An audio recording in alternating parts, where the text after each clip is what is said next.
Hey, Dr. Luck here. You may know me from when you had crooked teeth, but we are starting Invisalign, and the pathway can be long and arduous, or it can be super smooth and steady.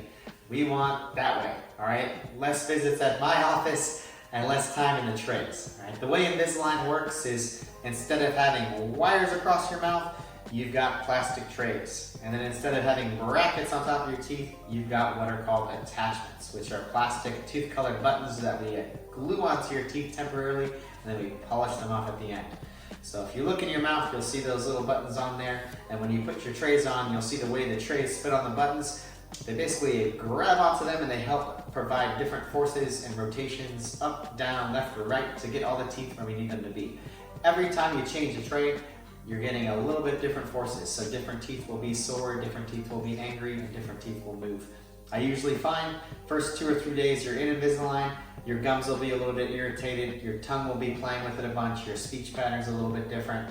I promise a lot of that will go away by day 3. If you need a little bit of Advil to get you by, go for it. It's not the end of the world. However, I don't want you to make it a habit of taking Advil all the time because it's going to stop your inflammation, and inflammation is what's letting us move the teeth.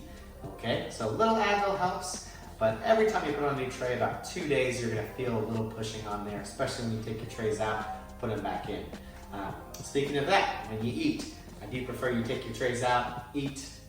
When you take them out, do not ever put them in a napkin because the waiter will be there in like 2 seconds. You need a refill on iced tea for 10 minutes, it doesn't matter. Just put your trays in a napkin, they will be there in a heartbeat to take that napkin and steal your trays, okay? So don't do it. Other than that, take out your trays, eat your food, enjoy your drinks. Anything that has color in it or a non-clear liquid, you need to take out the trays, otherwise it will stain them. Turmeric tea is horrible at that, be careful with that. Other than that, rinse, put the trays back in. You're aiming for 20 hours a day. That's a lot of time.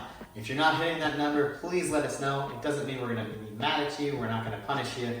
We just may increase the number of days you're in each tray so you can get the proper movement.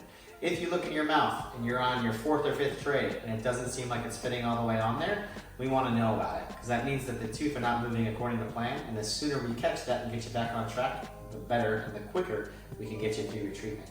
Last part on Invisalign is that when you're done, you've just taken a tooth and you moved it all the way through the bone. So all this empty space over here has yet to fill in with new bone to lock things in place. That whole process takes about 3 months in your body to build bone and mature it. What I usually recommend is you wear that retainer full time for 6 weeks to hold it in place while that bone starts filling in.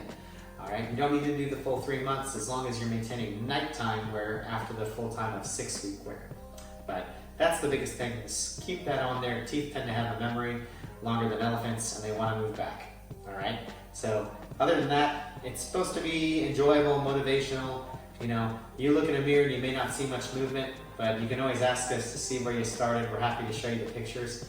Stay motivated, get through it as quick as you can, and then we'll get you in your retainers.